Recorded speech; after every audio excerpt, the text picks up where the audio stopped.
So I'm on hold with the Orion for a little bit until this epoxy cures up really good. The reason why I put the epoxy is because the wood is very, very thin over there, and I had to build it up a little bit so nothing would happen if I end up putting some controls inside here. And you know, if it gets bumped or something, it ain't gonna crack anything on the other side. So I'm just waiting for this to cure up. And I'll start doing some finishing sanding and some veneering. Hey everybody, what's going on? Hope you guys are doing good.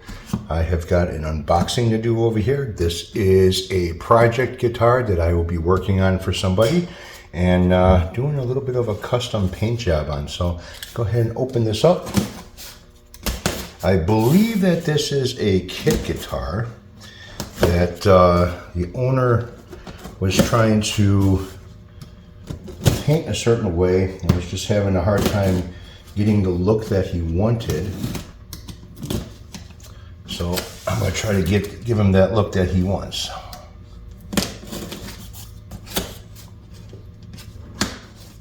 All right, box has been unsealed.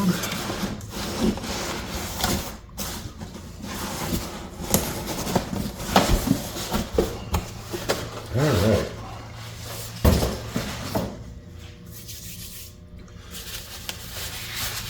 So it looks like it's just the husk of the guitar, nothing else.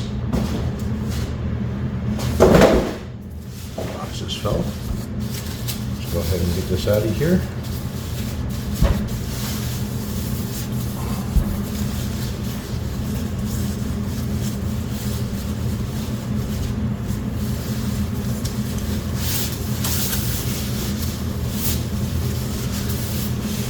Alright, so we got a SG over here. He's got the fretboard all masked off. So he was going for a silver with a black burst in the center, and from the smell of it, I think this is enamel. So he didn't like what he was getting, and he did some sanding on this. So what I'm going to do is I'm going to end up sanding this back some more. There's the headstock. The headstock has got some little bit of cracking in it. That's just the finished part of it though. So I'm going to go ahead and peel off this tape. See what the fretboard is looking like here.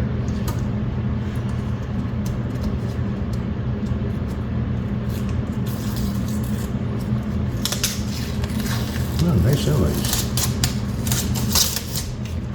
It's not good to leave the tape on the fretboard for a very long time because that can cause issues with the tape sticking and leaving residue like it did right here on the fretboard. So he did a decent job masking it off, not too bad at all.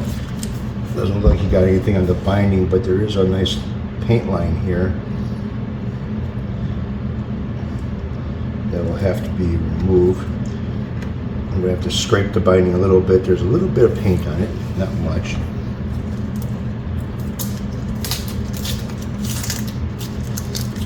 But yeah, I like the inlays on this. This looks pretty nice.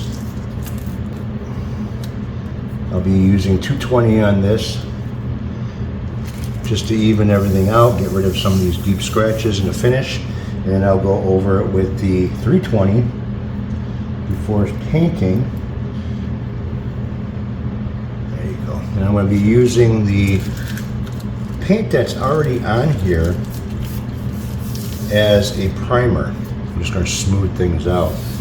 So this is what he was looking for. There's some type of a burst on the back. Now, in on the front, I got to even this out a little bit because there's a difference here between the neck and the body. So I got to even that out a little bit. Sides look pretty good. See if the neck is kind of straight with the bridge holes. Yeah, it looks like it'll be okay. Alright, so this is the next project that I'll be working on, and I'm actually going to be starting this like right now.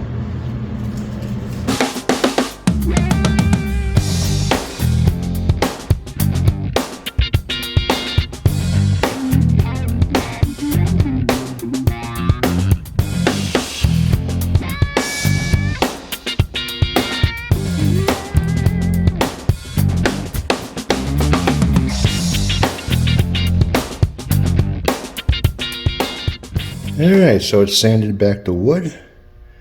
Beautiful piece of mahogany.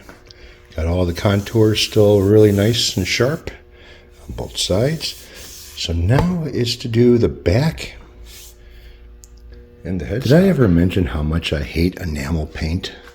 So this is pretty much stripped on the top.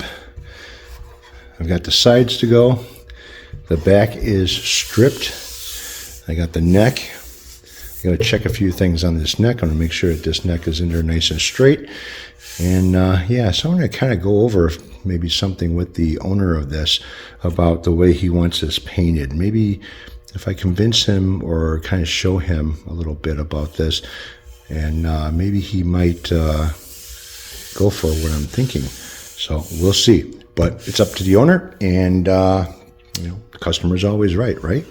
So I'm going to probably finish up sanding this thing and getting the edges done on this, sharpening up these lines a little bit over here. There's a nice sharp line, but I want to make it nice and sharper. You know, continue to have this little curve that's over here. It's not flat. It's got a little bit of a roundness to it. And, you know, do some wood sanding on this thing a little bit, button things up before paint. So I got to order the paint and get this thing done and sent back. I know he's been waiting for a while for this guitar, and I have to apologize. You know, he kind of knows what's been going on, so and he's not in a hurry, so I'm happy about that. You guys take it easy, have a good one, and I will catch up with you all later.